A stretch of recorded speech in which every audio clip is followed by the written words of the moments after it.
पत्थर खदान लीज प्रकरण में मुख्यमंत्री हेमंत सोरेन का नाम आने के बाद विपक्ष कहीं न कहीं सरकार की घेरेबंदी में लगा हुआ है, किलेबंदी में लगा हुआ है। एक के बाद एक विपक्ष की ओर से ये बयानात जारी किए जा रहे हैं कि मुख्यमंत्री ने मिसयूज़ किया है पावर का, अपने पद का दुरुपयोग किया है, लिहाजा ऐसे मुख्यमंत्री को सत्ता में बने रहने का कोई नैतिक अधिकार, मोरल राइट नहीं बनता है। इसका जवाब जेएमएम की तरफ से दिया है और आज खुद सत्ताधारी कांग्रेस की तरफ से आलोक दुबे जी आए हैं और उन्होंने कुछ कागजात प्रेस कर्मियों को ये उपलब्ध कराया है और ये बताने की कोशिश की है कि लिखित तौर पर संविधान में इस बात का प्रावधान है कि मुख्यमंत्री ने जो कुछ भी किया है वो कानून के दायरे में नहीं आता है, किसी भी तरह से मिसयूज ऑफ पावर के दायरे में नहीं आता है। खुद आलोक दुबे जी हमारे साथ हैं, उनसे सीधे बात कर लेते हैं। जेएमएम ने सफाई दे दी है कि आप लोगों ने सत्ताधारी दल के हिमायती के तौर पर मुख्यमंत्री के बचाव में सामने आया और ये कागजात प्रस्तुत किया है। आप ये मानते हैं कि ये इमोरल एक्ट नहीं है पॉलिटिकली? देखिए, मैं जो लेके आया हूँ कागजात नहीं है, ये दस्तावेज है भारत के संविधान का। ये दस्तावेज लेकर के मैं यहाँ पर आया हूँ कि ये कहीं से भी इमोरल नहीं है, अलोकतांत्रिक नहीं। इसलिए नहीं है क्योंकि 192 धारा अभी सुर्खियों में, 192 धारा का इस्तेमाल कर सकते हैं महामहिम। हाँ, महामहिम को पूरा अधिकार है। उसमें लिखा हुआ है किसी राज्य के विधानमंडल के किसी सदन का कोई सदस्य अनुच्छेद 191 के खंड 1 में वर्णित किसी निर्भरता से ग्रसित हो गया है या नहीं, तो यह प्रश्न राज्यपाल को विनिश्चय के लिए निर्देशित किया जाएगा और उसका विनिश्चय अंतिम होगा। किनका? महामहिम का। किन बिंदुओं पर? 191 के इन 5 बिंदुओं पर। ठीक है। और इसमें यह भी है, ऐसे कृषि प्रश्न पर निर्णय करने से पहले राज्यपाल निर्वाचन आयोग को की राय लेंगे और ऐसी राय के अनुसार कार्य करेंगे। राय लेंगे, कार्य करेंगे, निर्णय अंतिम होगा। लेकिन कौन से राय?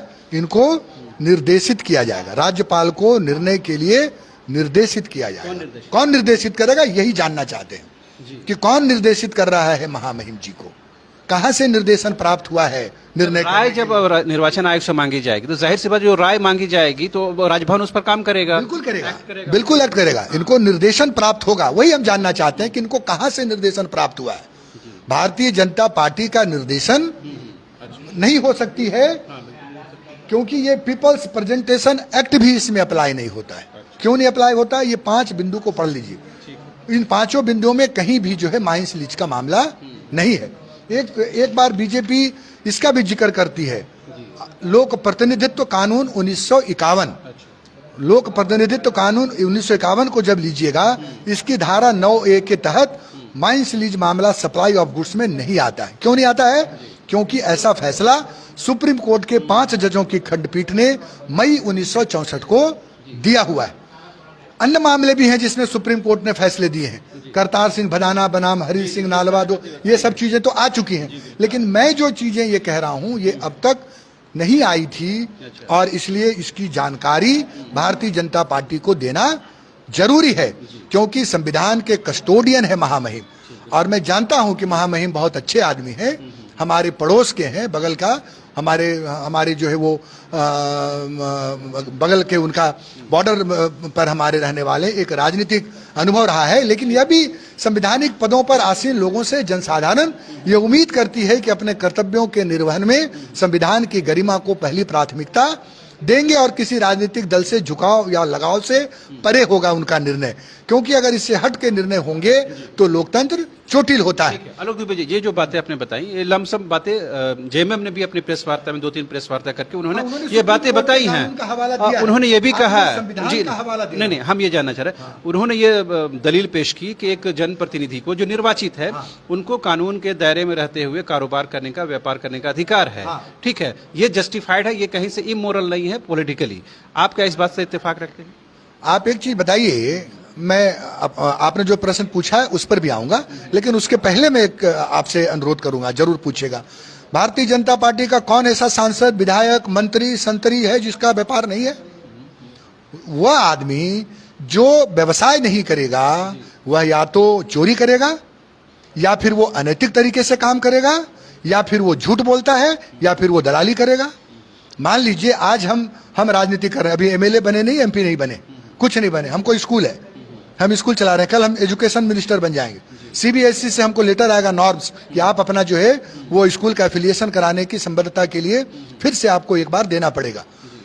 तो हम अगर बन गए तो हम हमारा अभी हो गया 48 ईयर्स, हमारा दाल रोटी कैसे चलेगा कारोबार करने का। और हेमंत सोरेन ने अपने इलेक्शन के एफिडेविट में ये स्पष्ट कहा है, एफिडेविट दिया है कि मैं मेंशन किया है कि हमारे पास में माइंस का लीज है और जो वो है अप्रूवल के लिए पड़ा हुआ है। मगर आप जो बता रहे हैं ना वो कानूनी तौर पर तकनीकी तौर पर सही है, मगर हम ये बात कर रहे हैं जो राजनीति में सुचिता की बात होती है, मोरालिटी की बात होती है, नैतिकता की बात होती है, उसका तो मान सम्मान रखा जाना चाहिए। तो क्या करेगा नेता, राजनीतिक व्यक्ति, सामाजिक व्यक्ति, आप मान लीजिए पत्रकारिता कर रहे हैं ना, आप भी एक तरह से लोकतंत्र का चौथा स्तंभ जो है वो भारत के संविधान का चौथा स्तंभ है, लेकिन सबका जो है वो परिवार है, बाल है, बच्चे हैं, रोजी है, रोटी है, जरूरत है।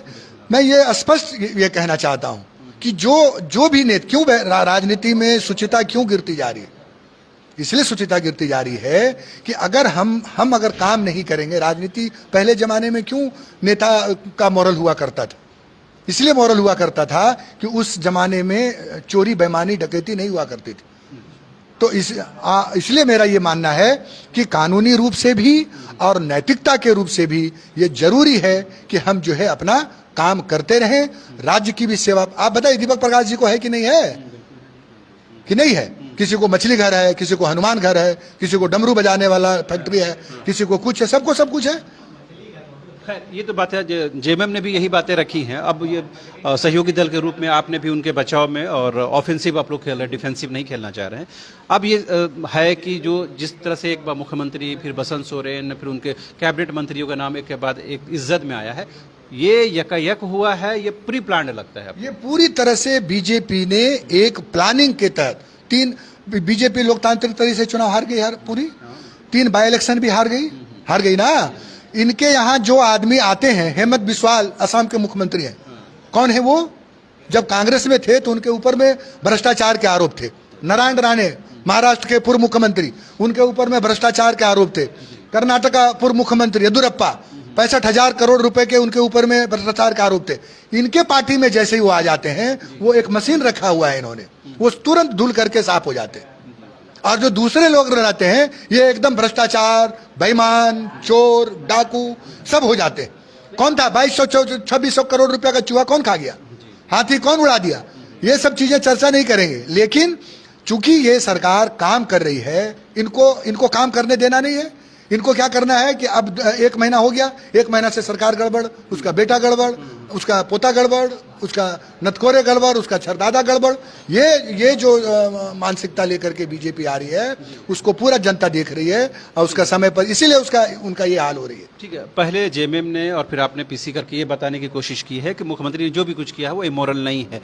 क्या आप लोग अंदर से डरे सहमे हैं, या निकट भविष्य में ऐसा लगता है कुछ अनहोनी हो जाएगी जिसके वजह से अभी हम लोगों को ऑफेंसिव खेलने की जरूरत है? भूल से भी नहीं, भूल से भी कैसे होगा, अनहोनी होगा कैसे होगा? यहाँ तो संविधान से देश चलती है ना।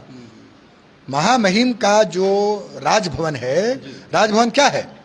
कस्टोडियन है संविधान के, रक्षक है वो तो न्याय के प्रतिमूर्ति है महामहिम। तो न्याय के प्रतिमूर्ति से अन्याय होगा कैसे? लाख बीजेपी इस्तेमाल कर ले हथकंडों का, लेकिन न्याय मूर्ति गलत तो होने नहीं देंगे ना। तो ये तो संविधान हमको है 191, 192 तो एक ही पेज में तो है। मतलब आप लोग डर नहीं है, सहमने की जरूरत होगा? डर बीजेपी अब डरेगी। बीजेपी ने जो गलत तरीके से इंटरप्रेट किया है, अब बीजेपी को इसके लिए माफी मांगना पड़ेगा। बीजेपी को अब इस पर माफी मांगना पड़ेगा कि उन्होंने गलत हथकंडों का इस्तेमाल। आप लोग कानूनी नोटिस भी देंगे? अभी उस पर नहीं सोचा गया है, उस पर पार्टी हाईकमान और गठबंधन के लोग तय करेंगे। अभी तो मैं सिर्फ बीजेपी को ये संविधान की प्रतियां आईना दिखा रहा हूं कि थोड़ा पढ़िए। थोड़ा आलोक जी, एक आखिरी सवाल है, जो इस तमाम आरोपों के जद में है मुख्यमंत्री हेमंत सोरेन जी, अगर उनके तरफ से एक शब्द, एक अल्फाज उनकी तरफ से जाहिर नहीं होते हैं, अगर वो खुद आकर कुछ बातें रखते हैं तो स्पष्टता और होती। आपको क्या लगता है मुख्यमंत्री को बोलना चाहिए इस विषय पर? देखिए, मुख्यमंत्री जी ने बोला है, दिल्ली में अभी गए थे कल के मीटिंग में, तो मैं सुन रहा था उनके वक्तव्य को। उन्होंने बोला भी है और वो बोलेंगे भी, ऐसा इसमें कोई भागने वाली बात नहीं है। लेकिन ये जरूर पूछिए आप लोग बीजेपी के नेताओं से, 8 वर्ष हो गए, 26 मई को 8 साल होंगे प्रधानमंत्री नरेंद्र मोदी जी को, आज तक एक मीडिया के सवालों का जवाब उन्होंने नहीं दिया। तपती गर्मी को भी जो है वो मानते हैं कि पाकिस्तान के वजह से यहाँ देश में गर्मी चल रही है।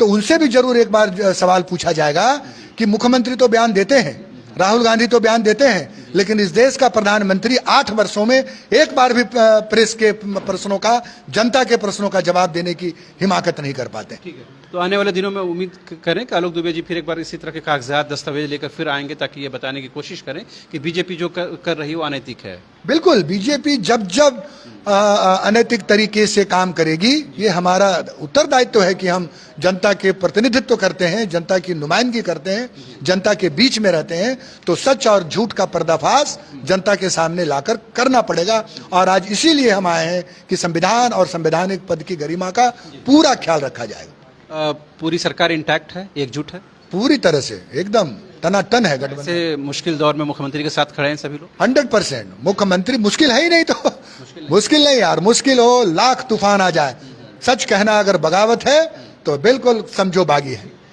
तो ये थे कांग्रेस के वरिष्ठ नेता आलोक दुबे जी, जिन्होंने साफ तौर पर जो संविधान से संबंधित दस्तावेज थे वो प्रस्तुत करके ये बताने की कोशिश की है कि मुख्यमंत्री हेमंत सोरेन ने कोई भी इमोरल, पॉलिटिकली कोई इमोरल काम नहीं किया है, लिहाजा उन पर कोई कानूनी बंदिश की बात नहीं बनती है। साथ ही उन्होंने ये भी आरोप लगाया कि बीजेपी कहीं न कहीं जानबूझकर सरकार की घेरेबंदी करने की कोशिश कर रही है, लिहाजा 2024 के विधानसभा चुनाव में बीजेपी को इसका खामियाजा भुगतना पड़ेगा। कैमरा पर्सन विकास के साथ रांची से न्यूज़ बाइस्कोप के लिए।